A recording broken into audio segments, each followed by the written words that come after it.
The search for Rafe has taken a dramatic turn, leaving fans on the edge of their seats. While Ava has been found alive, Rafe's whereabouts remain uncertain. Has he been abandoned, left to starve and suffer now that his captors are behind bars? Or is he still in danger from forces determined to keep him silent? One thing is for sure. Time is running out, and the fight for Rafe's survival is far from over. Ava's rescue brings new revelations at Blake's house. Brady and Steve breathe a sigh of relief as they successfully locate Ava. Grateful to be rescued from captivity, Ava shares a shocking revelation. Kristen's mother is still alive and was the one holding her hostage. This bombshell turns the case upside down, prompting Steve to launch a new mission, this time to rescue Rachel.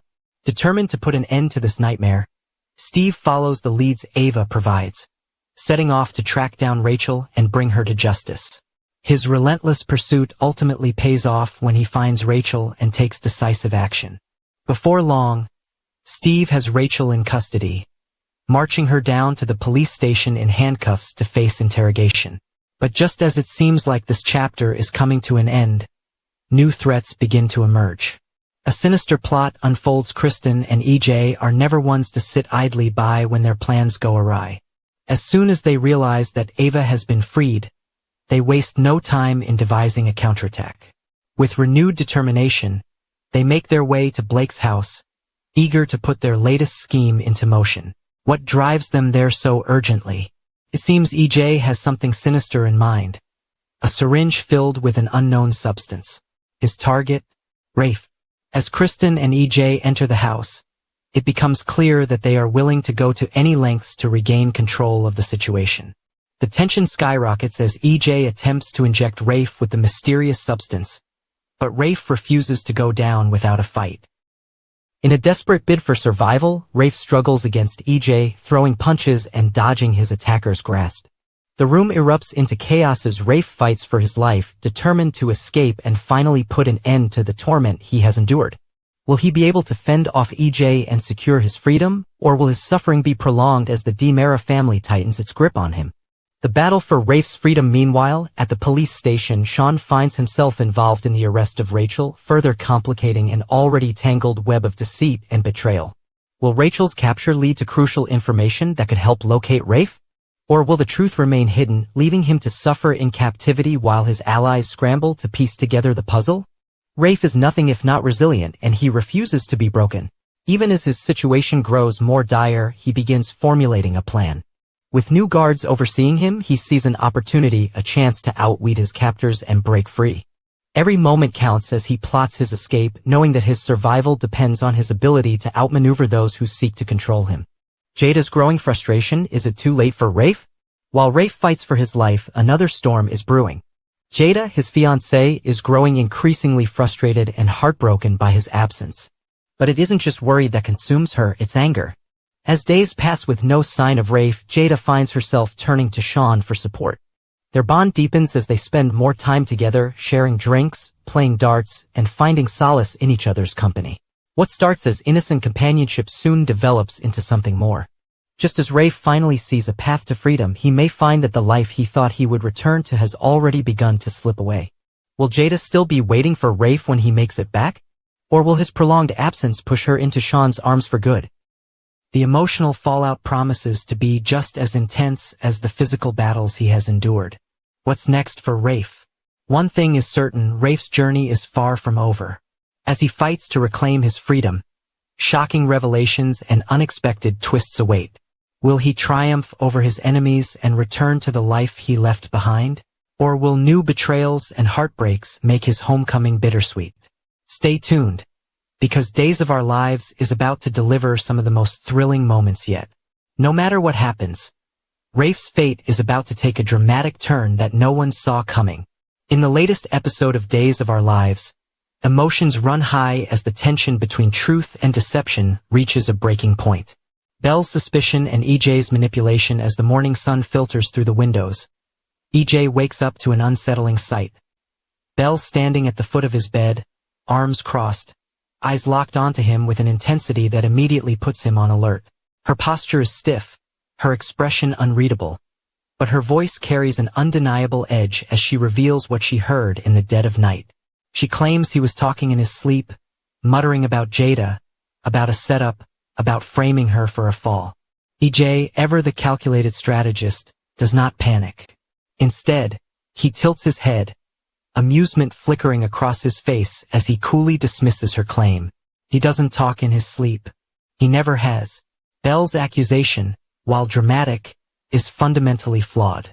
He sees through her act immediately, calling her out on her deception. She falters for just a moment but doesn't back down. Maybe not, she concedes. But someone set Jada up, and you have your fingerprints all over it. EJ smirks.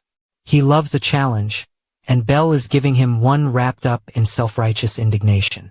She is determined to unravel the mystery, to expose whatever game he's playing. But he knows better. He knows how to turn the tables, how to make her question herself. Belle props herself up on her elbows on the bed, staring at him, frustration laced with something softer, something more complicated. There's no denying the connection between them, and EJ, being who he is, takes full advantage of it. He teases her about trying to entrap him so soon after Valentine's Day, feigning mock offense, before pulling her into an impromptu kiss. The chemistry between them is undeniable, and even as she resists, she finds herself lost in the moment. Then, ever the performer, EJ leans back against the pillows and closes his eyes.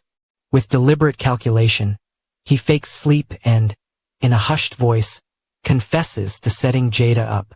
Belle's reaction is instantaneous. Her palm meets his cheek in a sharp slap that echoes in the quiet room. His eyes snap open, a wicked grin playing on his lips. "All's fair in love and war," he remarks, his voice smooth and unbothered. "That wasn't love," Belle counters, her voice tight, laced with frustration. "Then let's make sure it isn't war," he replies, his tone suddenly serious. For a moment, the game is set aside. EJ looks at her with something bordering on sincerity. He tells her that he genuinely enjoyed their time together, that she isn't just a passing fling, he cares about her. What they've shared isn't something meaningless. Belle hesitates. She wants to resist, wants to call his bluff.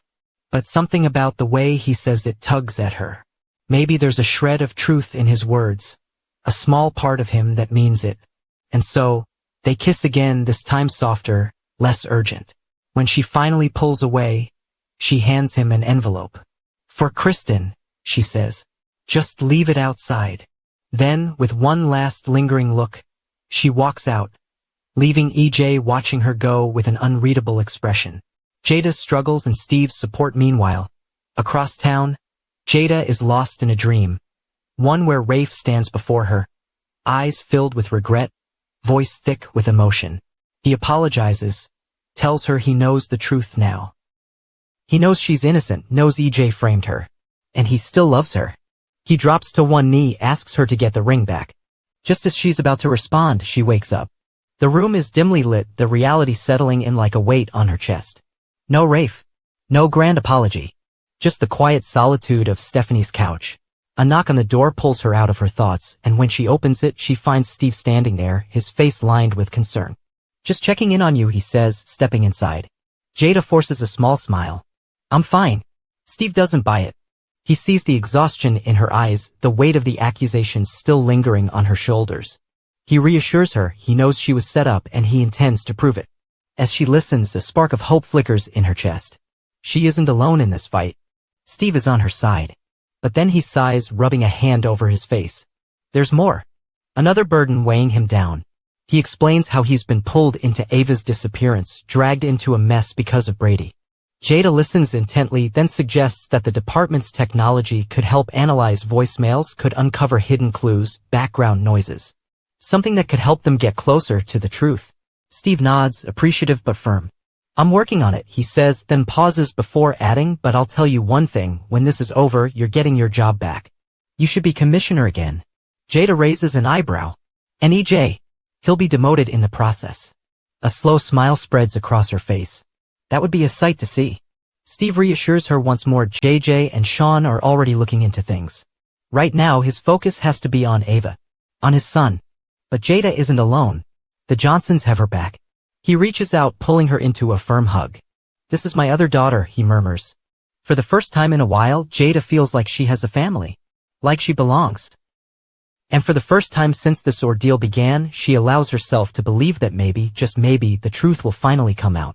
With secrets unraveling and emotions running high, the days ahead in Salem promise to be nothing short of explosive. Will EJ's schemes finally catch up to him? Can Jada clear her name? And what role will Belle play in all of it? One thing is certain, nothing in this town stays buried for long.